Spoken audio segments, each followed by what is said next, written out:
Hi everybody, this is Elisa with FusionDIY. If you're new to my channel, welcome. If you're returning, welcome back. It's great to have you back here. So in today's video, I am going to share with you 4 upcycled projects, and I'm also going to show you one that I chose not to upcycle, and we can talk about that as I get into that video. So sit back and enjoy. For project number 1, I picked up this table quite a long time ago. It was in the office that I worked in, and when the company went out of business, I had the opportunity to purchase it.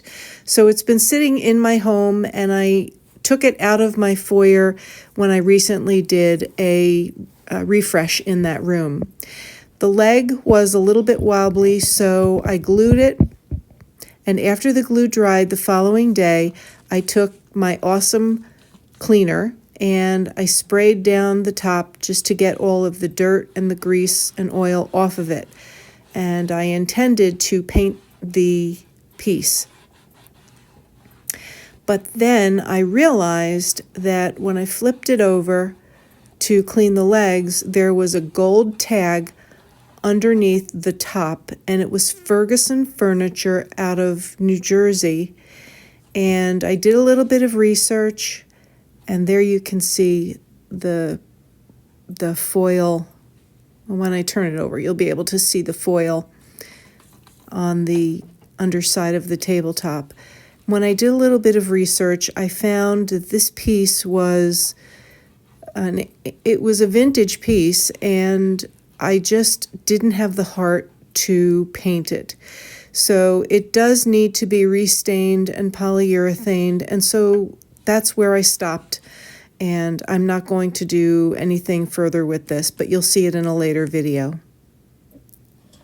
For project 2, I picked up this letter sorter, mail sorter at the thrift store, and it's already painted white. It's actually metal and very sturdy, so I decided that I was simply going to decoupage something over the fronts of the mail bins. So here you can see that I am cleaning it and getting all of the dirt off. And now I have these napkins. There were 3-ply napkins. I'm taking off 2 of the back plies, and I'm just going to be using the top sheet of the napkin. I've used these on a couple of other projects, and every time I use the sunflowers, they always sell, and they sell quickly. So that's why I decided that I'm going to use these. So the first thing that I did was I dry fit everything, and then once I was sure that I had enough coverage on the fronts, I laid down the napkins onto each of the cubbies.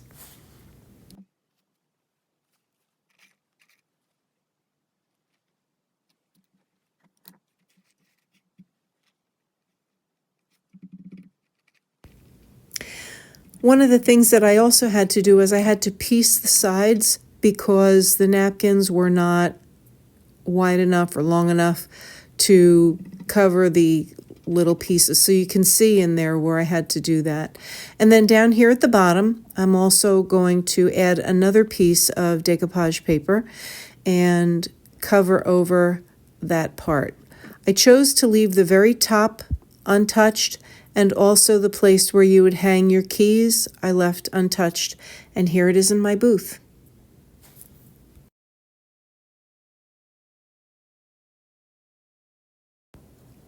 For this project, I started out by sanding this lap table, and I was going to get all of the finish off of it.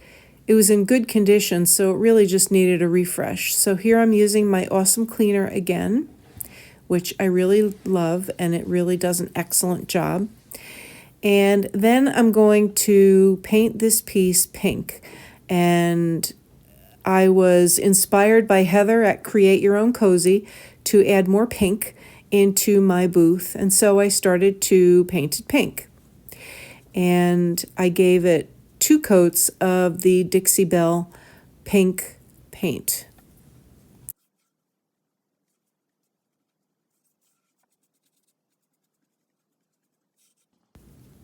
So here's a close-up of the color. You can see it's a very pretty pale pink, and it went on this wood like a dream. It really was. I do love Dixie Belle paint, and this did a great job.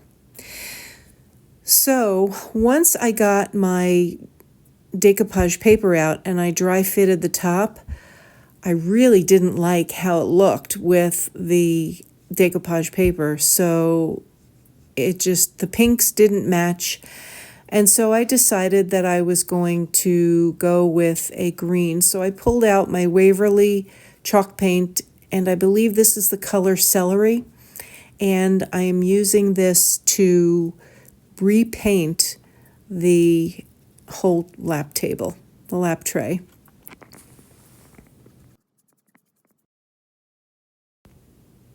So here you can see I'm dry fitting the paper, and I actually really liked the green much more than I liked the pink.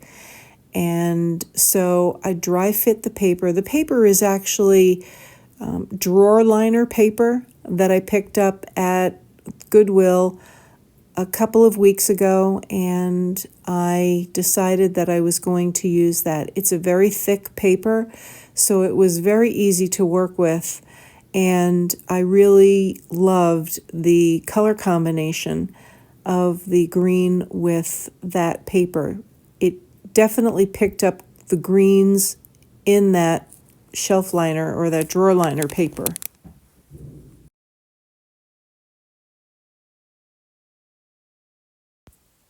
So now I'm laying down the Mod Podge, and I'm doing a little bit at a time. I'll start with a strip of Mod Podge just to get the paper adhered and aligned in the lap tray. And then I will continue to go down bit by bit and put the decoupage paper, adhere it to the lap tray.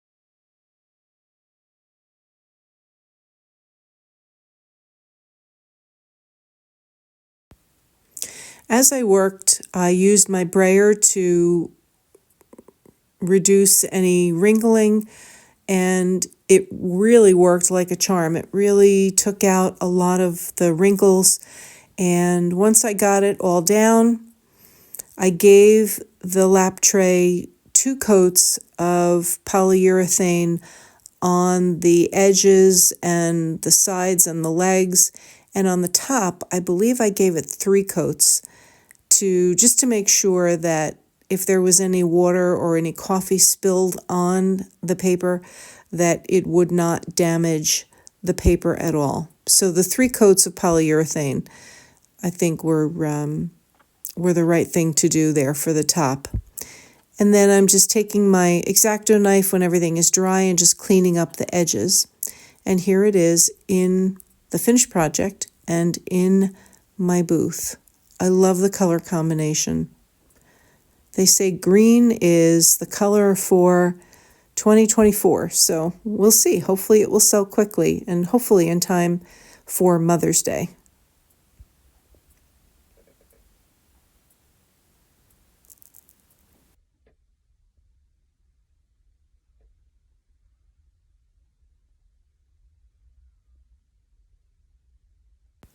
And here it is in my booth.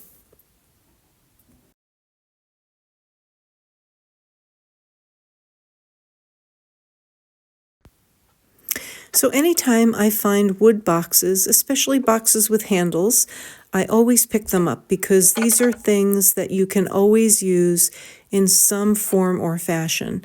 This had a painted heart on it. It looked very much like the 1980s. So I decided to sand down the heart so that I could paint over it.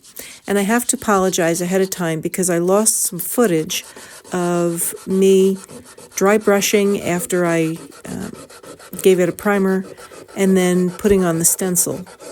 But here, like I said, I'm just sanding down that heart, so when I put the paint on it, you cannot see any kind of a ghosting or a halo that there was a heart there.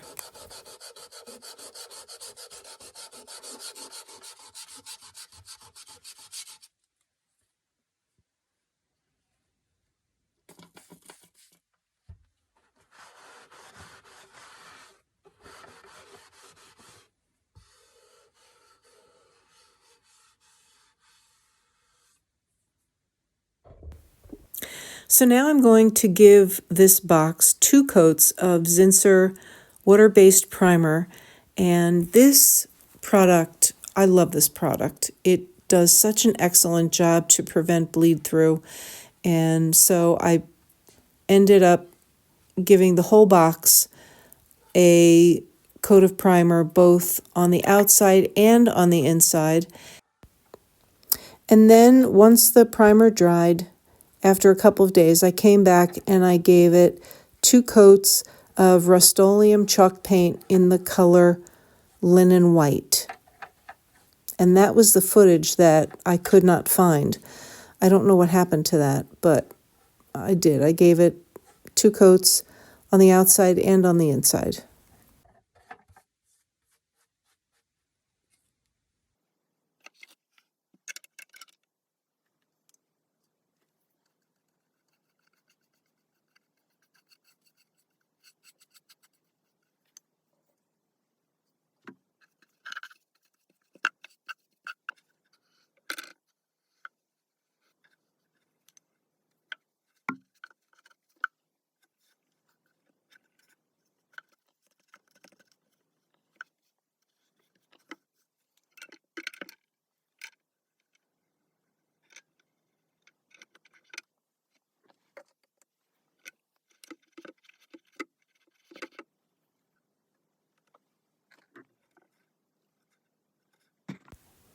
I added an IOD transfer and the milk bottles, and here it is in my booth.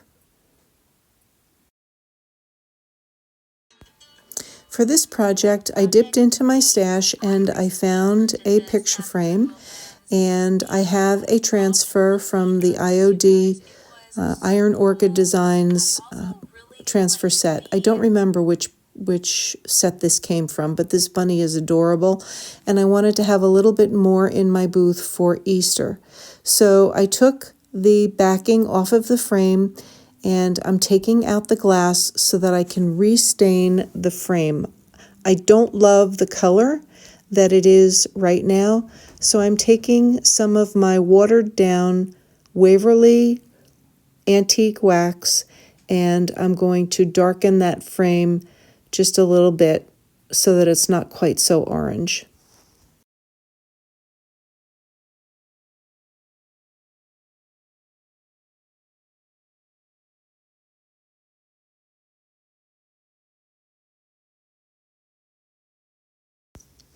After I finished staining the picture frame, I grabbed my drop cloth and I took the piece of glass that was in the frame to make sure that I measured properly so they had enough drop cloth to cover at least the front of the picture frame.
As I was waiting for my hot glue gun to heat up, I went back and I clipped some of the corners so that there was not so much fabric concentrated in the corners, which would have made getting the piece of glass back into the frame more difficult. So I'm cutting away some of the bulk.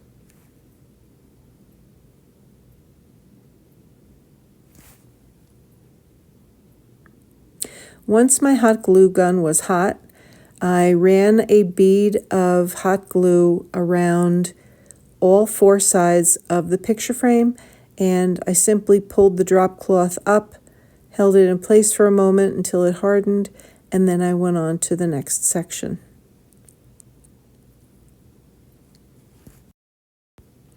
And so now I'm going to take my transfer and I'm going to apply it to the drop cloth, and I'm taking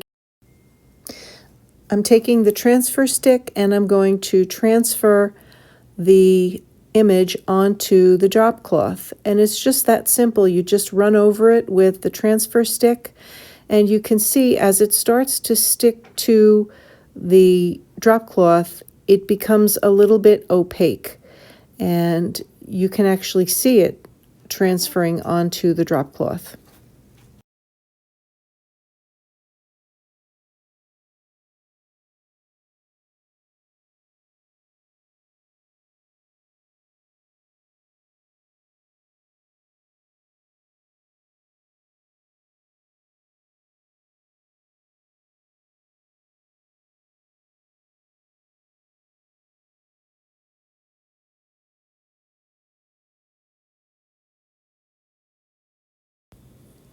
And here it is in my booth.